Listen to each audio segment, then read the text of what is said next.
La charla de hoy, que va a hablar de lumbalgia y ciatalgia.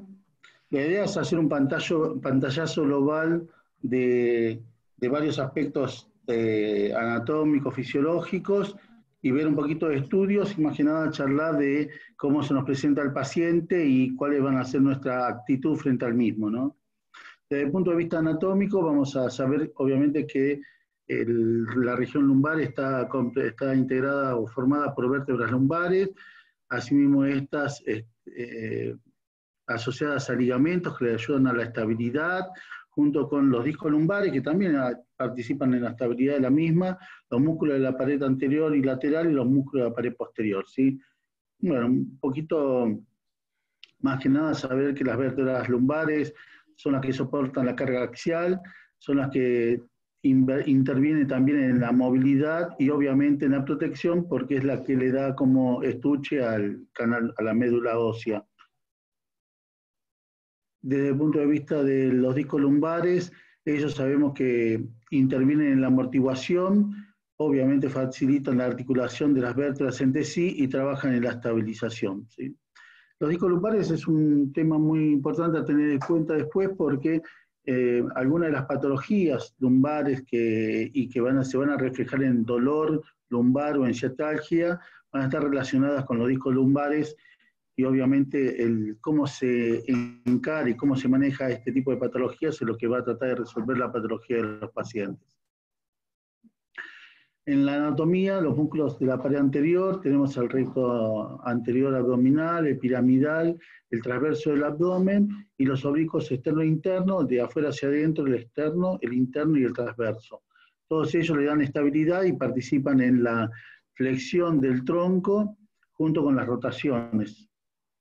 Y en la pared posterior tenemos al psoas ilíaco y el más importante de ellos, que es el cuadrado lumbar. Tiene una determinada participación también los glúteos, que trabajan en la estabilización de la contención. Algo a tener en cuenta es que lo que habitualmente pasa es que se produce una simbiosis en cuanto a la relación de los músculos de la pared posterior y la pared anterior. O sea que cualquier mal funcionamiento de alguno de ellos, o sea, hipotrofia muscular, hipotonía, o a veces el sedentarismo, genera un desequilibrio en los mismos y eso favorece que aparezca el dolor lumbar. ¿Qué es lo que vamos a ver desde el punto de vista anatómico? Y eso lo vamos a ver al examen físico, en la inspección. Vamos a ver las curvaturas que son normales de la columna y al segmento particular que estamos hablando, que es la del sector lumbar, y las desalineaciones que podemos encontrar, ¿sí? En cuanto a las curvaturas normales, lo que tenemos es la lordosis lumbar, ¿sí? Y en cuanto a las desalineaciones de la misma, tenemos rectificación de la lordosis o una hiperlordosis lumbar. Obviamente cualquiera de ellas está asociada a dolor referido por el paciente. Y en cuanto a las desalineaciones, tenemos la escoliosis y un capítulo aparte, por ahí la actitud escoliótica, que está relacionada con algún factor externo, por ejemplo, un acortamiento de miembros, secuela de fractura, que generan también una actitud escoliótica y que eso también está asociado a dolor lumbar. Para ser un poco más claros, la región lumbar comprende desde el borde inferior de las costillas en la cara posterior y se extiende hasta la región glútea. Y encontramos en esa zona un segmento que es el segmento vertebral propiamente dicho y el paravertebral. A veces el paciente lo refiere como un dolor en el centro de la columna y generalmente irradiado hacia uno o ambos lados de la región lumbar. Y este tipo de dolor puede ser agudo o crónico e incluso algunos también los clasifican como subagudo, depende del tiempo de evolución. Algo a tener en cuenta es que es una de las consultas más frecuentes en el consultorio externo de traumatología, incluso en la guardia, ¿sí? Y también figura como una alta tasa de baja laboral. Habla de aproximadamente la segunda causa o motivo por la cual el paciente laboral consulta por las molestias. Y la gran mayoría de ellas no tiene una etiología definitiva. Aún habiendo hecho todos los estudios pertinentes para hacer diagnóstico, en general la mayoría de las veces los estudios dan negativo. Y a veces se encuentra alguna patología asociada, pero que no está relacionada con el dolor lumbar propiamente dicho por el cual consulta el paciente. Algo a tener en cuenta en esto, por ahí quizás Gelo, que hace kinesiología, lo tiene por ahí muchísimo, lo ha visto mucho, es el tema de las simulaciones de los pacientes, ¿sí? Es una de las cosas que a veces nosotros cuando revisamos al paciente y que más o menos tenemos una idea de cómo es la evolución de la patología, nos encontramos que el paciente empieza a mencionar cosas, a referir cosas, incluso al examen físico, que no corresponderían con la patología por la cual consulta, ¿sí? Y algo muy importante a tener en cuenta es que la lumbalgia no es un síntoma, no es una enfermedad, sino que es un síntoma, ¿sí? O sea que tenemos que tratar de investigar cuál es la causa por la cual se le genera el dolor lumbar. Este dolor lumbar se acompaña de contractura muscular, asociado a veces a impotencia funcional, y en algunos casos un dolor irradiado. En ese caso ya estaríamos hablando de algún tipo de irritación ciatálgica o plurálgica, ¿sí? Las causas se clasifican en mecánicas y no mecánicas. En cuanto a las causas mecánicas, las podemos clasificar por alteraciones estructurales, y ahí encontramos la espondilosis o la artrosis, la espondilolistesis, escoliosis o hiperlordosis, las patologías discales, la sobrecarga funcional, que tiene que ver con el tipo de actividad laboral que hace la persona, o el esfuerzo, o la mala postura, ¿sí? Y en algunos casos la hipotonía muscular de los músculos abdominales, que eso estaría más relacionado con a veces el sedentarismo, quizás un poco el sobrepeso, ¿sí? Cuando muchas veces el paciente generalmente añoso, porque en realidad la edad de consulta varía más o menos entre los 35 y los 60 años, una de las causas más frecuentes de consulta es actividades inadecuadas asociadas a falta de ejercicio en la cual tonifica los músculos abdominales o espinales, y eso le genera, ante determinados cambios de actitudes, posturas o actividades, el dolor que a veces comienza siendo muy, muy leve, muy insidioso, y que con el transcurso de los tiempos, al instalarse, el paciente decide hacer la consulta. Y otra de las causas mecánicas es postraumática, en las cuales tenemos distensiones musculares o a veces incluso desgarros musculares. La única forma por ahí de hacer un diagnóstico de esto es haciendo una ecografía, que en general prácticamente casi nunca la pedimos, pero si a veces se realiza la misma, podemos encontrar que post-esfuerzo, postraumático, podemos encontrar algunas lesiones de desgarro muscular. Tenemos también algún tipo de fractura en los accidentes de alto impacto, caída de altura, o en accidentes de moto o de automovilístico, podemos encontrar alguna fractura de aplastamiento vertebral. A veces estas fracturas del cuerpo están acompañadas o no de fracturas apofisarias. Las más frecuentes son las lesiones o fracturas de las apófisis transversas por reacción de las inserciones musculares. Y por último, algunas fracturas del istmo que terminan generando una listesis traumática. Dentro de las no mecánicas, que es la que generalmente no, son más difíciles de encontrar, encontramos las inflamatorias, que están relacionadas con algunos procesos de tipo artrítico, las infecciosas, las discitis, la osteomelitis, que pueden ser agudas o crónicas, las agudas siempre relacionadas a gérmenes piógenos, y las crónicas por algún otro tipo de germen como los hongos o la tuberculosis más frecuente, en las cuales hasta que se instala y genera el proceso infeccioso pasa mucho tiempo, y por eso es que no consultan a veces fácilmente. Y por otro lado, a veces uno, como radiológicamente no encuentra nada, y a veces uno no amerita pedirle una resonancia, algunas lesiones de este tipo pasan desapercibidas. En las agudas, obviamente, por el carácter del germen, siempre producen síntomas que requieren a veces incluso la internación, bueno, y ahí empieza la batalla de laboratorio, eritrosedimentación, PCR y resto de estudios para tratar de encontrar el diagnóstico y después completar el mismo. Dentro de las no mecánicas también no hay que olvidarnos de las lesiones tumorales, generalmente a veces son hallazgos, a veces lo encontramos en personas adultas grandes en las cuales tuvieron algún evento traumático, y uno termina encontrando imágenes que podrían corresponder a lesiones benignas, como así también malignas. Generalmente lo más frecuente de encontrar son las metástasis, ¿sí? Pero hay tumores óseos propiamente dicho, como el mieloma múltiple, sarcoma, pero que son obviamente muy raras de encontrar. Y después algunas otras patologías tumorales que son propias del de la parte neurológica central, que es el meningioma, neurinoma. Y capítulo aparte, la enfermedad de Paget y la enfermedad de Charcot.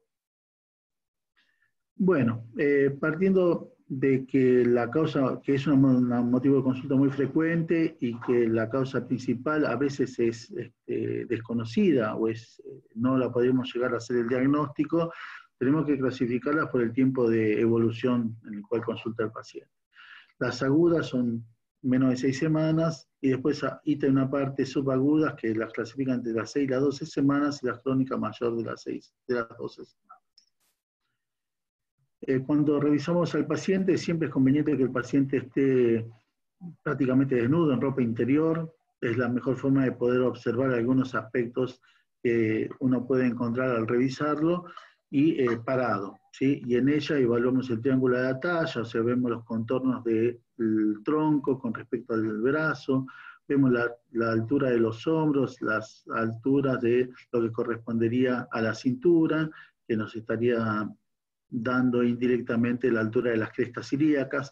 Vamos a ver la alineación de las apófisis espinosas. En las escoliosis podemos encontrar estos dos aspectos, el triángulo de la talla asimétrico, y vemos la alineación de las apófisis espinosas rotadas o lateralizadas, con su curva y contracurva.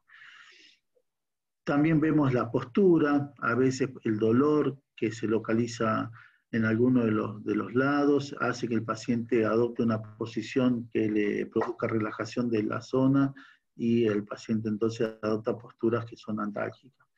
Vamos a ver las curvaturas y desviaciones, si tiene una hiperlordosis lumbar, si vemos que está lateralizado el tronco, y por otro lado también en los casos traumáticos tratar de ver si hay algún tipo de hematomas, contusiones, que nos digan que hubo algún evento traumático relacionado con el mismo. Cuando lo revisamos al paciente, obviamente hay que palparlo, tratar de tocar la masa muscular, ver la movilidad que presenta, los movimientos que no puede realizar.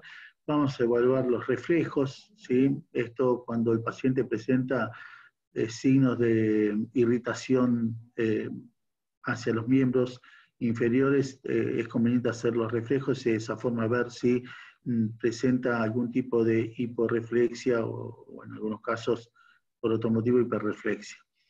Y por otro lado, evaluar la sensibilidad, obviamente con sus dermatomas asociados.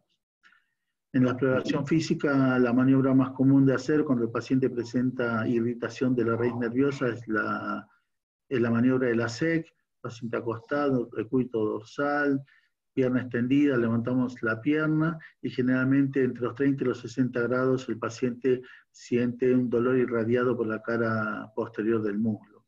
El dolor, cuando lo refiere a nivel lumbar, no se considera la C positivo, y por otro lado a veces una técnica que tenemos los traumatólogos es cuando le levantamos la pierna haciéndole la maniobra de la SEC y refiere dolor y a nosotros nos parece que está fingiendo, a veces podemos flexionarle la rodilla, la pierna, en ese caso se dejaría de irritar por tensión el nervio, y eso calmaría el dolor, y a veces algunos pacientes obviamente dicen que les duele mucho más, pero es porque no saben que en ese caso no tendría que desaparecer el dolor. A veces investigamos el axis invertido, vemos los reflejos como hablamos recién, y evaluamos la sensibilidad.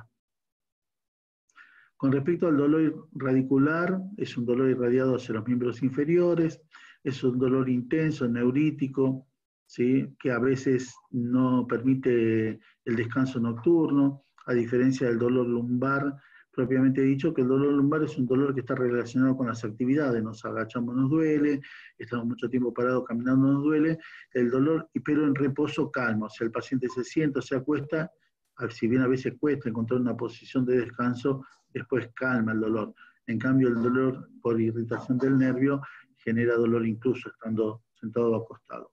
Obviamente, en algún otro tipo de lesiones, ya sea tumorales o infecciosas, el dolor también persiste, incluso en el reposo. Son cosas a tener en cuenta cuando uno evalúa al paciente. Bueno, y como dijimos recién, evaluar el trastorno sensitivo, y por otro lado el déficit motor. Algunas lesiones radiculares están asociadas a este PASH, entonces el paciente cuando uno lo inspecciona, a veces no se da cuenta que perdió un grado de movilidad de dorsiflexión del pie al caminar, entonces vemos que cuando camina no hace las etapas de la marcha.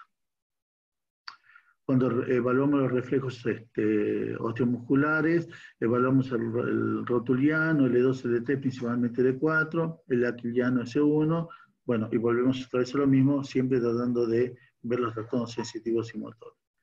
¿Qué le pedimos al paciente en caso de nosotros sospechar de que quizás esté relacionado con alguna otra patología? Obviamente la radiografía de frente y perfil, a veces se puede pedir oblicuas para ver el perrito de Madame Chapelle y ver si no hay alguna lesión del mismo, que nos esté hablando que haya alguna patología traumática asociada, una espondilolisis. La resonancia magnética nuclear, que generalmente la pedimos sin contraste, salvo que uno sospeche de alguna lesión tumoral, y en ese caso la pedimos con gadolinio. El electromiograma, si el paciente presenta signos deficitarios sensitivos o motores o radiculopatías, y la tomografía computada, que obviamente nos permite ver mejor las imágenes óseas, no tanto la de partes blandas y el componente discal. Una pequeña imagen, panorama de los dermatomas que tenemos que tener en cuenta como para poder revisar al paciente cuando tiene su radiculopatía. En cuanto al tema del tratamiento, ¿sí? Lo principal es tratar de que el paciente tenga cuidados en sus actividades o las cosas que hace acompañado de analgésicos. Obviamente, generalmente uno recurre a analgésicos con corticoides, salvo que tenga presión o diabetes. En esos casos uno tendría que interrogar al paciente para evitar, al tratar de mejorarlo, producir un mal mayor. Con respecto al tema de los cuidados, es algo a veces difícil de hacer porque generalmente el paciente hace actividades inadecuadas, ¿sí? Y cuando uno le dice que tiene que evitarlas o no tiene que hacerlas, es difícil en el contexto de la realidad de cada una de las personas. Pero bueno, se le puede indicar un corsé ballenado lumbosacro, una faja ballenada, como para tratar de quitarle un poco de movimiento al paciente, y enseñarles algunas pautas de cuidado, que son agacharse flexionando las rodillas, evitar estar mucho tiempo parado, evitar caminar mucho. Cuando nosotros detectamos que hay algún tipo de discrepancia, que la podemos asociar con un acortamiento de miembros, ya sea propiamente del paciente o secundario a algún tipo de fractura, a veces ese desbalance que se produce de la pelvis genera también dolor lumbar, en especial si la persona está mucho tiempo parada caminando. Y en esos casos también se puede hacer algún tipo de complemento, y esa mejoría en cuanto a la posición de la pelvis que está lateralizada hace que la región lumbar trabaje mejor y generalmente mejora mucho los síntomas. Bueno, se puede recurrir a la kinesiología. A veces los pacientes, cuando vemos en la radiografía que tiene muy marcada lordosis lumbar, podemos mandarlo a hacer RPG y de esa forma trabajar los grupos musculares necesarios como para que pueda corregir su postura. Y el tratamiento quirúrgico solamente cuando no ha respondido al tratamiento médico o kinesiológico o haya alguna patología que lo requiera, como por ejemplo algún tipo de fractura por aplastamiento, incluso a veces en las personas mayores. Acá vamos a ver imágenes de una radiografía de columna normal, frente y perfil, y ambas oblicuas, donde podemos ver el perrito de Madame Chapelle. El tema de las imágenes, a veces uno no las valora tanto, y a veces uno cree que no podemos encontrar patologías en la radiografía, pero bueno, es una cuestión de hábito y de incorporar que la radiografía es lo más práctico que tenemos y que a veces nos pueden brindar mucha información, ¿sí? Obviamente siempre acompañándola del examen físico. En las personas añosas, el motivo principal de la consulta son los procesos de tipo degenerativo artrósico. Acá vemos un osteofito en pico del oro en una radiografía lumbosacra de perfil, una discopatía L5C1, acá vemos otra discopatía. Indirectamente sabemos que en las discopatías, y especialmente en las personas jóvenes, uno presupone de que tiene que haber algún tipo de lesión a nivel del disco lumbar y que esté generando alguna hernia que sea la causa a veces de dolor irradiado hacia los miembros inferiores. Por otro lado, las discopatías también generan inestabilidad lumbar, y si el paciente no hace un trabajo de ejercicio muscular, tanto de la prensa anterior como los músculos paravertebrales, hace que los dolores lumbares sean de bastante consulta. Acá vemos otra de las causas de dolor lumbar, y es la fractura aplastamiento. En este caso vemos dos imágenes de columna de perfil, en las cuales en este perfil de la izquierda se observa una marcada osteopenia radiológica, en la derecha mucho menos, y este aplastamiento que se observa, donde los contornos de la vértebra parece que ya están esclerosados, nos están hablando lo mismo que esta, de una fractura ya un poco envejecida, pero de que por sí genera a veces dolor lumbar. Acá vemos otra radiografía donde vemos procesos de tipo degenerativo artrósico con osteofitos en pico del oro, discopatías.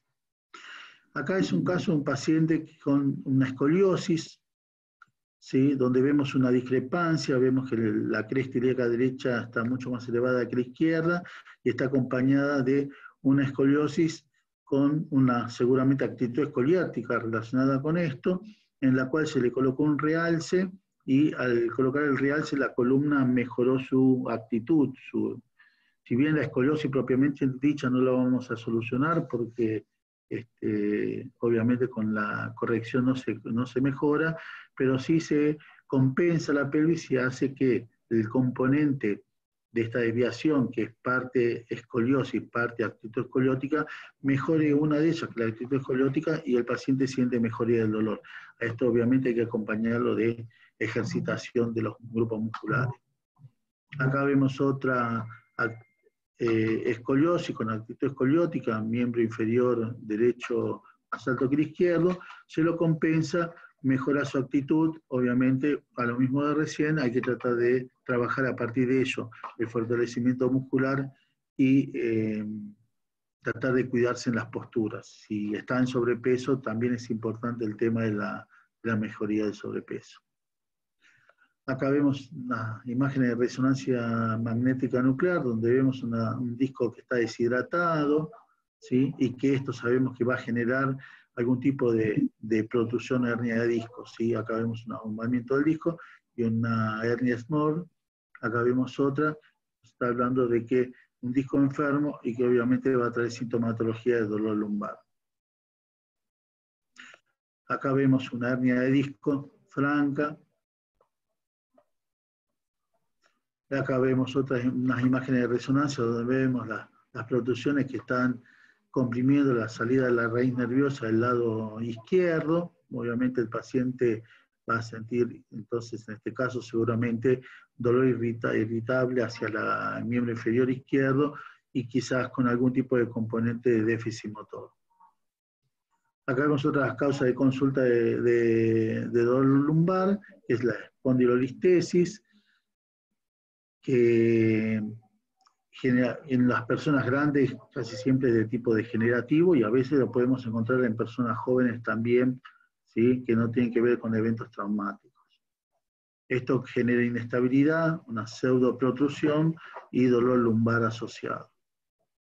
Acá vemos otra imagen de espondilolistesis en la cual al paciente se le realizó una hiperflexión dorsal y hacia anterior para tratar de ver si esta listesis es estable o es inestable, midiendo el desplazamiento que tiene la vértebra, y eso también nos va a dar no solamente la pauta de alarma, sino obviamente la indicación de tratamiento quirúrgico para estabilizarla y evitar que termine produciendo un daño peor en sus síntomas. Acá vemos otra imagen de espondilolistesis alta, acá vemos una L5S1 asociada a deshidratación de discos lumbares, ¿sí? Y acá en esta imagen lo que vamos a ver, que es de resonancia también, imágenes condensantes en la columna, que nos están hablando de que es un tumor, probablemente sea un masculino, y que tenga que ver con un SIA de próstata por la característica de imagen, ¿sí? Las imágenes osteolíticas generalmente son en las mujeres SIA de mama, ovario, pulmón, las de osteocondensantes son en hombres próstata.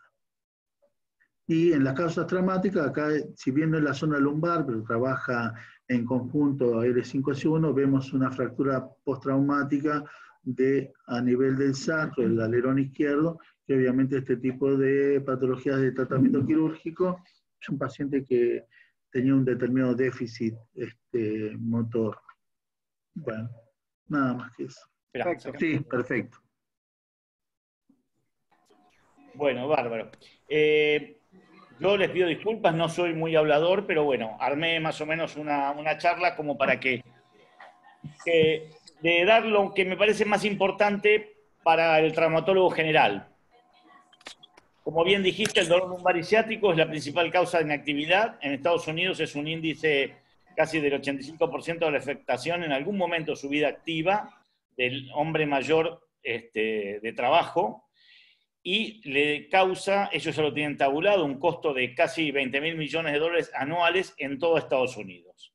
Los episodios de lumbalgia se repiten en general y se dice que el 5 al 7% de la población general en algún momento de su vida ha tenido un dolor que le ha producido incapacidad. Pero si estudiamos un poco la parte patológica, como bien dijiste, Raúl, la discopatía de hernia discal y la espondilolistesis, o listesis propiamente dicha, se lleva casi el 93% de la patología. Una malformación congénita, tumor, osteomosteoide, osteoblastomas, enfermedades reumáticas, alguna luxación o alguna fractura, componen el otro porcentaje del 7 al 10%. La columna está preparada para diferentes factores, diferentes usos. La columna cervical está preparada para una gran movilidad de la cabeza.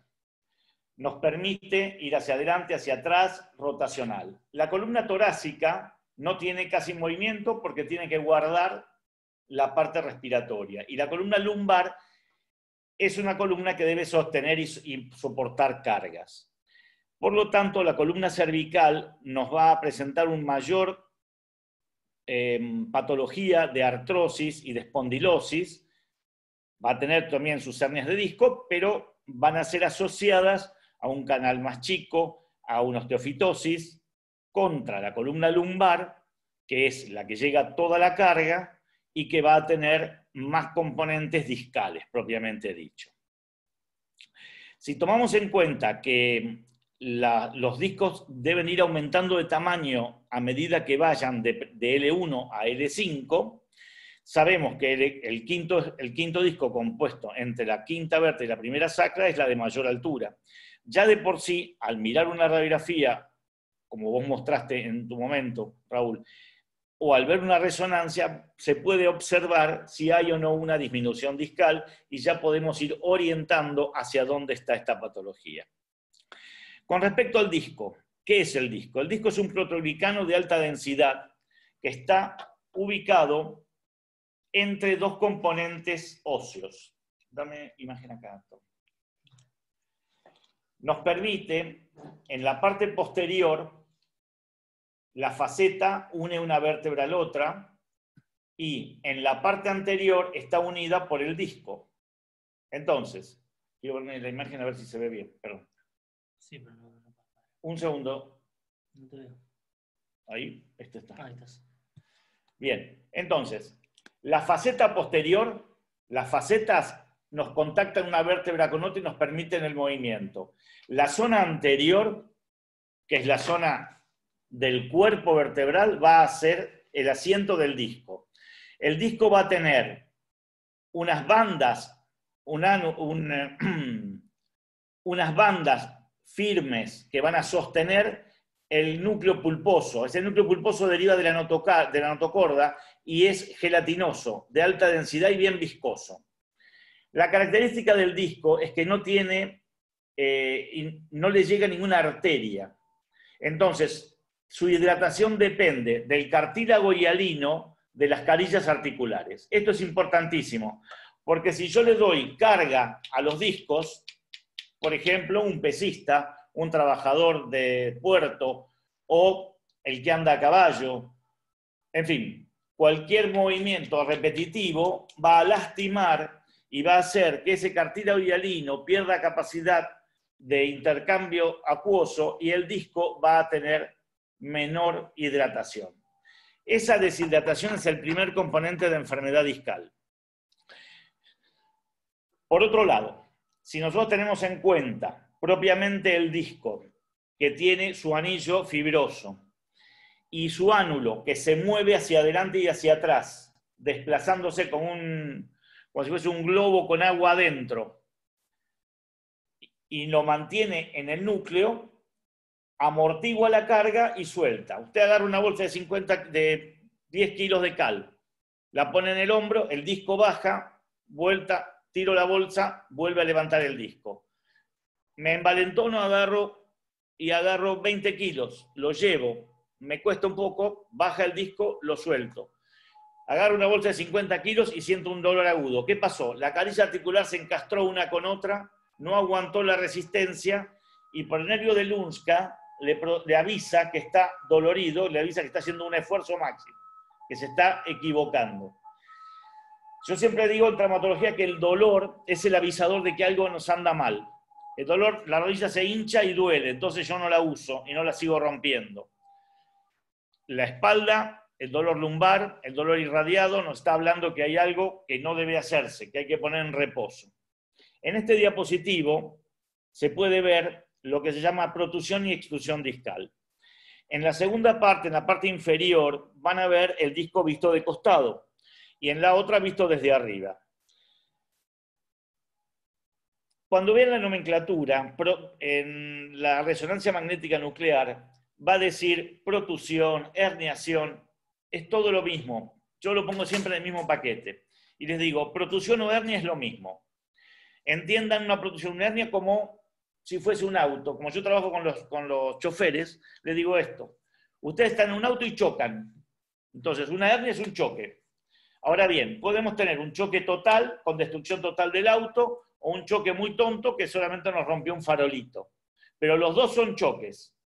Entonces, la palabra no es importante, sino la magnitud de lo que sucedió con ello. ¿Se entiende? Entonces, con eso se quedan más tranquilos. No, acá dice protusión, no dice hernia. Y tiene por ahí una hernia extruida, con una migración. Entonces, ponemos todo en la misma bolsa, protusión o hernia es lo mismo, lo que diferencia es la magnitud. En el primer diapositivo vamos a ver una lesión del ánulo con desplazamiento del núcleo. Eso está saliendo hacia atrás y está comprimiéndose la parte posterior. En la segunda imagen, ya el building del disco rompió las fibras y está a punto de extruirse o salir. En la tercera imagen vas a ver que se rompió la fibra y el anillo, al romperse, permite la aparición del núcleo por fuera del disco.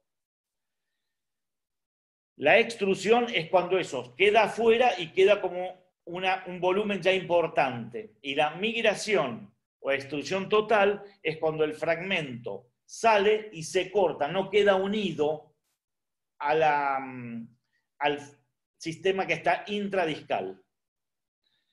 Esto es importante, lo vamos a ver cuando hacemos una cirugía de hernia de disco en la cual en algunos casos hay que abrir el anillo fibroso cortando el anillo y metiendo la pituitaria, y en otros solamente con correr la raíz aparece el núcleo pulposo y con la pituitaria se toma el núcleo pulposo y sale como si fuese un grano de pus que apretás y directamente sale.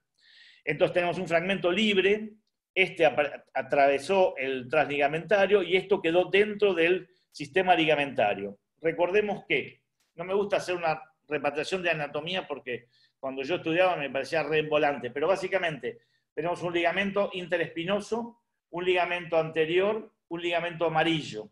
Todos esos contienen tanto la médula como el cordón medular. Vamos un poquito más.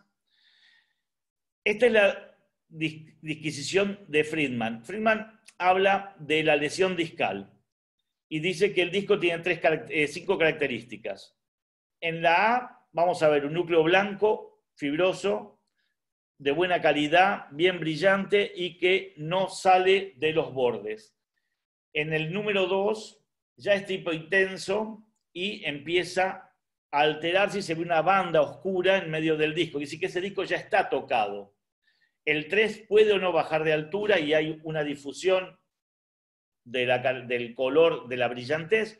En el 4 y en el 5 pierden altura y ya salen parcialmente o totalmente del anillo fibroso. Otro de los factores que tenemos que... ¿Se entiende, no? Entonces, ¿alguna pregunta hasta acá? Volvemos para atrás. El disco, la característica, el disco, el grado 1 de Friedman habla de un disco sano. El grado 2, un disco enfermo, pero que no da sintomatología. El 3 ya cambia, 4 y 5 seguramente ya están dando algún síntoma. Puede ser mayor o menor.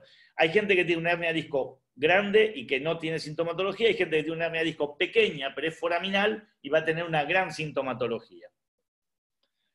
Otro de lo que quiero aclarar también es que no solamente estos elementos pueden dar dolor radicular, que es el dolor en la pierna irradiado.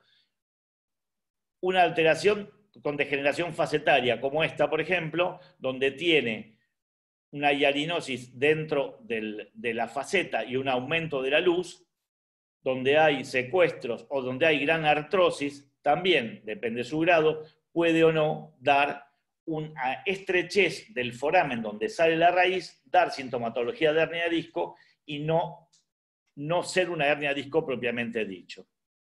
La enfermedad degenerativa del disco lumbar, el dolor por aumento de la presión o hiperpresión discal, el síndrome facetario o la inestabilidad, como decía Raúl, pueden dar dolores radiculares y dolores lumbares conjuntamente. Hay que saber hacer la disquisición de uno u otro si será para cirugía o no. Ahora bien, un quiste sinovial, también un quiste de la faceta, también me puede dar, un quiste en la faceta, también me puede dar una compresión de la raíz y producirme una radiculalgia. Cuando el disco se extruye o se protuye, tiene dos acciones, una como química, que dura durante 28 a 30 días, y otra que es mecánica. La química, como si vos tiraras ácido y se dejara, a los 28 o 30 días deja de tener. Y es ese dolor ardor que tiene irradiado hasta la punta del pie o irradiado hasta la rodilla. Digo hasta la punta del pie porque es L5 y S1, y a la rodilla L3, 4. Cada raíz va a ir a un lugar distinto. Entonces podemos, sin tener una resonancia, por lo menos sospechar que puede tener una hernia de disco. Ahora bien, pasados los 30 días, disminuye ese dolor, pero disminuye el ardor, pero sigue el dolor o la molestia.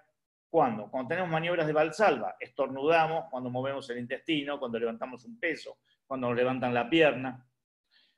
Y después tendremos que ver el reflejo aquiliano, los reflejos osteotendinosos, para corroborar que esté afectando una área u otra área. Sabemos que el nervio se alimenta por afuera, por la periferia. Al ser apretado, ese nervio va a tener una merma. Si se mantiene mucho tiempo, puede quedar con un déficit. El nervio funciona sensitivamente en la forma periférica y centralmente motora. Por lo tanto, al principio solo es dolor. Y si sigue la compresión, ahí aparece la lesión motora. Bien. A ver esto. Espera, no puedo. Ahí está. Dolor lumbar por irradiación radicular. Bien, como habíamos dicho, acá tenemos una imagen donde se ven los discos que van aumentando de tamaño a medida que llegan hacia el sacro. El cuarto disco, en este caso, presenta una pérdida de altura, una protrusión exterior, una protrusión hacia atrás, hacia el canal medular, que puede ser en diferentes lugares. Si yo tengo el canal, puede ser medial y perfectamente tolerada, puede ser lateral, mínimamente tolerada, o puede ser propiamente dicha bien grande o bien pequeña. no importa tanto el volumen, sino la ubicación. Ahí generalmente yo utilizo una imagen que digo, usted va caminando por la playa, tiene un granito de arena, cuando va caminando ni lo siente. Se sienta y adentro de la malla le joroba. Pero si lo tiene dentro del ojo, le empieza a picar y le molesta. Y es el mismo granito de arena, en un lado que en el otro. Entonces, la protrusión discal, la hernia nuclear y la hernia extruido-migrada. Acá, ¿por qué hice esta disquisición? Porque la protrusión discal y la hernia contenida, en algunos casos, nos van a permitir hacer algún tipo de tratamiento distinto de la extruida o migrada. Después voy a volver sobre este punto. Entonces, la hernia es una complicación final de un proceso que puede ser degenerativo o agudo. Ejemplo, levanté un peso, no me aguantó el nivel y explotó. Es la hernia generalmente del trabajador. Generalmente, la vez pasada vino uno que estaba sosteniendo un mármol, su compañero se tropezó, se cayó de costado, él quedó sosteniendo el mármol y hizo una hernia extruida. Esas hernias extruidas masivas, grandes, de gente joven, son las que se suelen reabsorber, porque son agudas, salen del contexto, están fuera de lugar y son grandes. Muchas veces se reabsorben. Y acá hago una salvedad. El ozonoterapia es una que resuelve estas hernias grandes, que si no se hiciera nada, se resolverían igual. La ozonoterapia es aplicar ozono 3, oxígeno 3 dentro del disco. Nosotros hicimos un estudio retrospectivo contra un estudio fidedigno y no vimos ninguna diferencia. Lo único que encontramos es que la que no se hubiese operado y se hubiese reabsorbido igual, esa es la que cura la ozonoterapia. No cura otra cosa, es decir, no cura nada. Y tiene como componente secundario que vos podés llevar a tener una infección, una discitis, por haber puesto un elemento dentro del disco. Bueno, los patrones diagnósticos, como ya los dijo Raúl, radiografías, frente-perfil, máxima flexión en perfil y máxima extensión, para ver si hay decalage, para ver si hay movimiento. El electromiograma en una cuestión aguda puede darme perfecto. ¿Por qué? Porque todavía no se lastimó el nervio. Entonces, muchos laborales dicen, tenemos el electromiograma perfecto, no tiene nada. No, tiene una hernia de disco, pero el electromiograma todavía no tomó el patrón para darnos la marca. ¿De acuerdo? La resonancia magnética nuclear resuelve el 97% de los casos. Y ahí se ve perfectamente partes blandas, partes óseas, y acá una salvedad respecto de lo que Raúl dijo de la fractura de columna. Yo tengo un paciente que viene a verme a mí, una abuelita de 80 años, que se cayó. Y viene la hija y me dice, se cayó la semana pasada y me duele, le duele. ¿Y qué hacía antes? No, caminaba un poquito, pero iba. Le saco una radiografía y tiene 3 hernias de disco, 3 fracturas, acuñamientos. Digo, wow, destruida la vieja. Y entonces le pido una resonancia magnética. ¿Por qué le pido una resonancia magnética? Porque si en la resonancia magnética me aparece edema, es decir, un T2 positivo, esa es la nueva. Las otras son viejas. Entonces ahí puedo hacer la disquisición. Si es una sola fractura, 3 fracturas o ninguna. ¿De acuerdo? Entonces, con la resonancia también puedo resolver el tema de si es aguda, subaguda, la fractura, que tendrá también alguna resolución, se podrá hacer una cifoplastía, se podrá hacer una verteroplastía, es tema de otro cantar. Pero bueno, lo quería decir porque me pareció interesante, porque por ahí te llaman a ver una paciente y no sabes cómo reaccionar. Si tiene edema, es nueva, hay que tratarla. Si no tiene edema, se puede, es vieja, entonces hay otras cosas. Bueno. La resonancia de lo que habíamos dicho. ¿Qué tenemos que ver? Tenemos que ver en los 2 planos. Esta es una resonancia donde se observa también los discos que van aumentando de tamaño. El quinto perdió locación y a su vez perdió altura y perdió coloración. En la radiografía de la izquierda vemos que hay un pequeño decalage, que sí que además tiene una inestabilidad. Y si vemos el corte axial y sagital, vemos que hay una gran extrusión discal, que esto que está acá es lo que queda del saco dural, y esto que está acá es la migración. Lo mismo en la de abajo. Acá tenemos también una imagen en el 4º disco, que está acá. Otro tema, la hemisacralización de la quinta lumbar o la sacralización de la primera, la hemisacralización de la quinta, la sacralización de la quinta lumbar, la lumbarización de la quinta sacra. A veces encontramos con que tiene 6 vértebras lumbares. Todas esas anomalías no dan, pero predisponen a la lumbalgia. Y los discos remanentes suelen tener algún tipo de complicación. Y a veces hay que resolverlos. Ese es como un detalle extra. Bueno, la hernia discal, bien, tengo que operar todas las... Bueno, una cosa más. La hernia de Small. Otro de los detalles que van a tener es que el paciente va a leer el informe y va a decir, acá tengo una hernia, y es una hernia de Small. ¿Qué es la hernia de Small? Como Raúl dijo, la hernia de Small es simplemente un anclaje del disco sobre la carilla articular, sobre el platillo superior e inferior. No es importante, no produce dolor, pero es de mal pronóstico. Significa que si tengo hernias de Small, ese disco ya está siendo atacado por la enfermedad discal y en algún momento me va a dar algún tipo de patología. Por lo tanto, estar atento y aumentar los factores de limitación de patología. ¿Cuáles son? Obesidad por la carga axial. Tonificación muscular abdominal y espinal para mantener la cincha abdominal. La no carga en el trabajo, el uso de la faja liberadora. Cuando yo indico la faja, indico una faja ballenada con hebillas, no con velcro. Si van y se compran la faja de elástica, estiran, se rajan un pedo y es lo mismo. Entonces, la faja que tiene hebillas es de tela. Entonces, usted le dice que se la ponga parado, ajuste bien las tiras, que tiene tiene hebillas con púas, y es una tela, y después se acueste en la cama, meta la panza para adentro y la vuelva a ajustar. Eso hace que el suncho abdominal maneje la lumbalgia. La otra diferencia que pueden tener, y para poder saber cómo hacer una hernia de disco de una no hernia de disco, más una inestabilidad que hernia, es cuando el paciente dice, doctor, me acuesto y cuando me levanto estoy peor, en la cama me aumenta el dolor. ¿Por qué? Aflojo la musculatura, me relajo y ahí hace el pequeño decalage y cuando se quiere sentar o parar, la vértebra está ligeramente desplazada y ahí le aparece el dolor. Ese es un detalle importante cuando se despierta el paciente, cuando se levanta el paciente.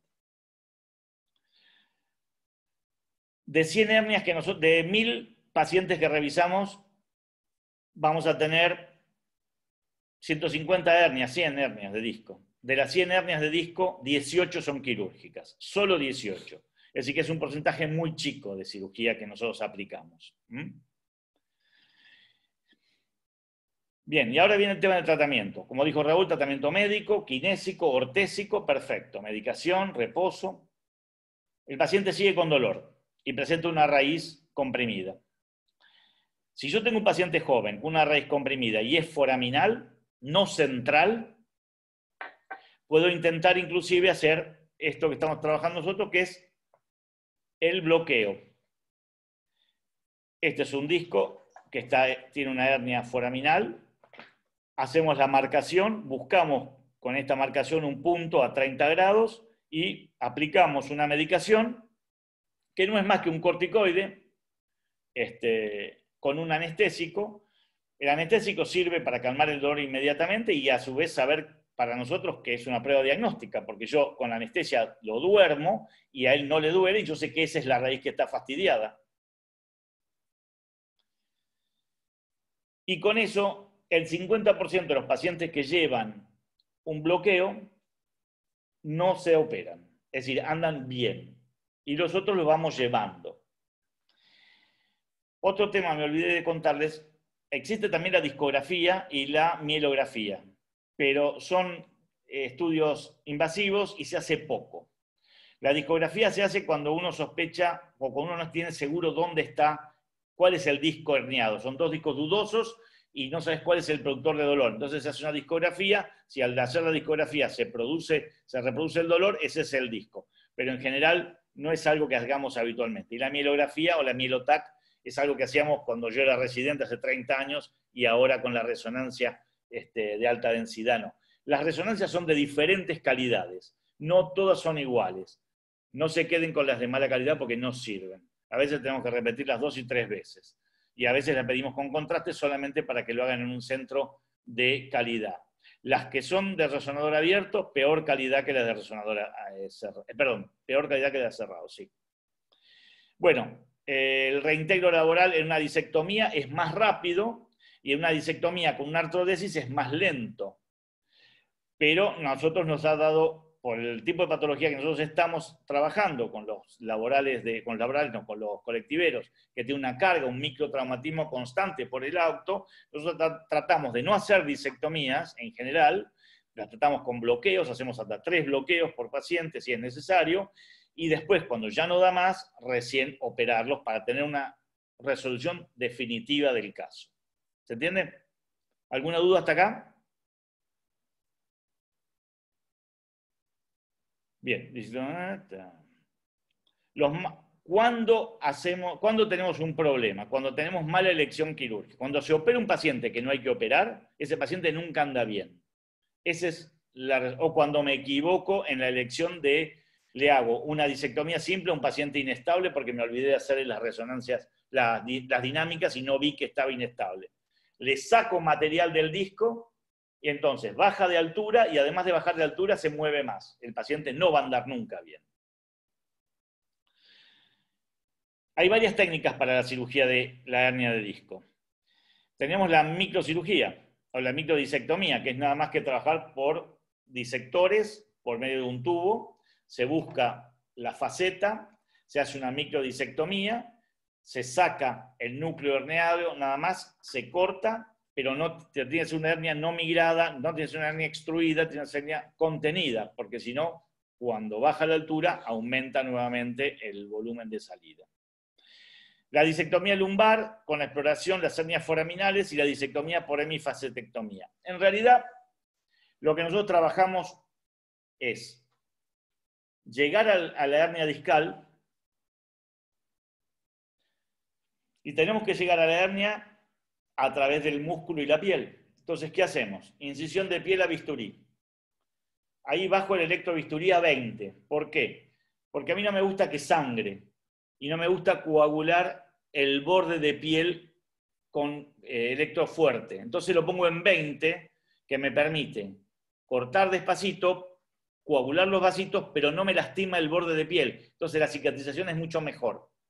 Y ahí tengo para hacer 2 técnicas. O voy por la medial, llego a la espinosa, libero todo el músculo paravertebral, corro hasta la transversa, para un lado y para el otro, pongo los separadores, hacemos una laminectomía posterior, y ahí hay 2 técnicas, la laminectomía simple, hemilaminectomía o laminectomía ampliada. Nosotros hacemos la ampliada, porque hemos encontrado muchas veces que cuando pones la caja o el case para hacer la 360, la artrodesis 360, el disco remanente puede empujar o la disectomía, que parecía perfecta, quedó con algún resto y empuja y tenemos una hernia, una sintomatología del lado contralateral.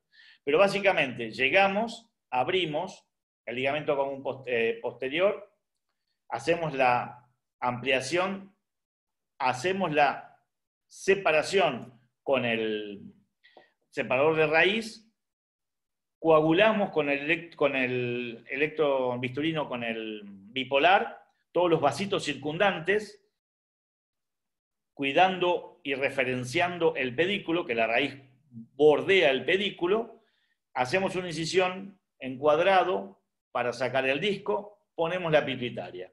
Una vez que entramos la pituitaria, que es esta lámina que está acá, lo primero que hacemos es llegamos hasta el fondo, calculando 3 centímetros. ¿Por qué? Porque si el paciente es añoso y usted agarra el disco muy abajo, muy profundo, tira, puede desgarrar el anillo de la barra anterior. Y delante que tenemos los vasos nobles. Entonces, hay que respetar eso. Bueno, vaciamos el disco, después utilizamos una pituitaria angulada para sacar el disco posterior, luego metemos una cureta, raspamos la carilla superior e inferior para que tenga contacto, separamos nuevamente y le ponemos un case intersomático.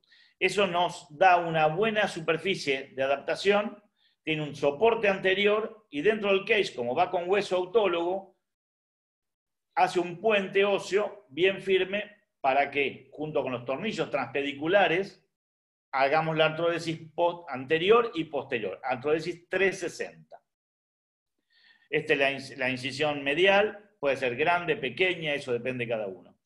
Si no quiero hacer esta incisión, puedo utilizar una incisión, lo que sería paralela a donde está ahora la gasa, que es la técnica que toma solamente la faceta. En una hernia de disco simple, que yo no quiero trabajar tanto, lesionar tanto la parte muscular, voy paralelo a la espinosa 3 centímetros, abro entre los fascículos por la fascia y caigo directamente en la faceta. Pero ahí no voy a tocar ni la transversa, ni voy a tocar la espinosa. Entonces, de esa forma tengo una incisión corta, chica, que no tiene mucha afectación muscular. Bueno, acá hay una imagen. Estos son los tornillos transpediculares. Bueno, acá en 6 meses, si el tratamiento no anda en varios meses, vamos a la artrodesis. Estas son las cage intersomáticas. Estamos utilizando las de titanio, que no hay casi en el país. O sea, están de PIC, pero el PIC tiene más asiduidad para la infección, el titanio tiene menos. Estas cajitas de abajo no se usan más, son redondas. Se pueden usar 2 o una en banana, que entra por el foramen, por el costado, y la completa. ¿Para qué? Para restaurar la altura, para ampliar el agujero, para mejorar el balance y tiene una mayor superficie de contacto. Y el injerto óseo hace que tenga una buena congruencia y una disminución de la recidiva herniaria. El disco que habíamos tenido con compromiso, en la imagen de la izquierda, en el de la derecha está la medición. Se ve que el agujero, el foramen es pequeño, el tornillo transpedicular, arriba en 4 y 5, y eso me permite la apertura del espacio. La fijación, la colocación de la barra, y raspando las transversas, poniendo el injerto óseo posterolateral. Otra imagen similar, de otra patología, donde acá marcamos dónde está el agujero del foramen, y acá el foramen bien pequeño y aquí bien grande. Parecida la imagen. Artroplastía discal. Bla. Hasta ahora fue lo clásico. El gold standard es la disectomía, por un lado, pacientes jóvenes, pacientes más añosos, ya pasamos a la artrodesis. Y en el año 2002 se autorizó en la FDA la artroplastía discal. Nosotros hicimos uno de los primeros que trabajamos con los discos intervertebrales. Estos discos intervertebrales, gran panacea, como todos los de las ortopedias, te venden el oro y el moro, es lo mejor que hay en el mundo, no dejan nada. Bueno, funcionó 5 años y no se hizo más. Hoy en día la artroplastía discal lumbar está casi desechada. Se vio que a los 5 años la artrodesis se hace o se sale el disco del lugar y hay que operarlo. ¿Cómo se llega a la incisión para esto? Por atrás no puedo ir porque tengo el saco dural. Entonces se hace vía anterior, paciente en decúbito dorsal, con una paramediana o una mediana, nosotros lo hacemos nosotros, pero también se hace con cirujano general, se diseca por detrás de la vejiga, se llega al plano prevesical, se incide el plano, si es L5 no hay problema, si es L4 hay que quitar el sistema venoso, la V de las arterias y la vena, se saca el ligamento común anterior, se saca el disco completamente y se inserta el disco artificial. Se cierra, cirugía de 1 hora y cuarto. Espectacular. ¿Cuál es el problema? En los varones, al disecar el plexo prevesical, muchas veces quedan con problemas disfuncionales sexual. Entonces, no es que no se le pare, sino que no eyacula, porque tiene una alteración en el esfínter. Se abre el esfínter interno, pero no se abre el externo. Entonces, eyacula, pero cae a la orina, no sale para afuera. Entonces tenemos una eyaculación sin eyaculación. El tipo acaba, pero queda. Normalmente se recupera pero es una patología. En Europa, en Estados Unidos no hay problema, firman el papelito. Acá firman el papelito, igual te hacen quilombo. Nosotros hemos tenido algunos casos de estos en los cuales se recuperaron todos, y la que más se quejó fue la mujer. Bien, acá tenemos la movilidad, todo perfecto. Si te fijas la fecha, vas a ver que estas fechas son del 2004, 2005, acá está, 2005, que era la época de la panacea de las artroplastías discales. Hoy ya no se hace. Técnica de la hernia de disco de no fusión. ¿Qué otro elemento tenemos? Los famosos interespinosos. Los interespinosos son elementos que se colocan tratando de distraer las espinosas, distraer las espinosas para ampliar el lugar del foramen. No resuelven la hernia de disco y además producen una cifosis local. En vez de tener lordosis lumbar, como yo abro las espinosas, tengo una cifosis. Entonces va en contra del concepto general. También, gran panacea cuando apareció, hoy muy poco utilizado. Hay diferentes sistemas, unas cajitas de plástico, estas de elemento metálico, unas mixtas, unas que van por debajo del ligamento interespinoso, otras que van cortando el ligamento interespinoso, ninguna dio grandes resultados. Básicamente lo que podemos decir entonces es que el tratamiento quirúrgico es seleccionado para el paciente que lo necesita. La inestabilidad monosegmentaria desaparece con la artrodesis y no le quita movilidad al paciente. Este es un caso nuestro que tuvimos, donde tenía una hernia de disco L4, L5, le hicimos una caja intersomática. Estos señaladores metálicos son para ver la profundidad de la caja, que están en el medio, la caja, como debe estar, con los tornillos transpediculares paralelos a las carillas articulares y formando la pequeña angulación del L4, L5. Y lo que nosotros buscamos es, una vez que hacemos una fusión, que esa fusión sea contundente, con una buena calidad ósea, donde ponemos injerto, tanto sea el posterolateral, como en este caso, que toma todos los injertos de las transversas, y la caja, que se ve acá, en esta no se ve, apenas se ve, pero aquí se ve la caja con sus dos marcas derecha e izquierda, para poder sostener que ese segmento funcione bien. Y siempre digo, si el segmento se mueve bien, no duele. Si el segmento no se mueve, tampoco duele. Si el segmento está a media máquina, se mueve más o menos, ese segmento es el que produce dolor. Así que bueno, más o menos, eso es, muchas gracias, lo que en un pantallazo rápido se me ocurrió armarle como para ver qué hacer con un paciente con una lumbociática.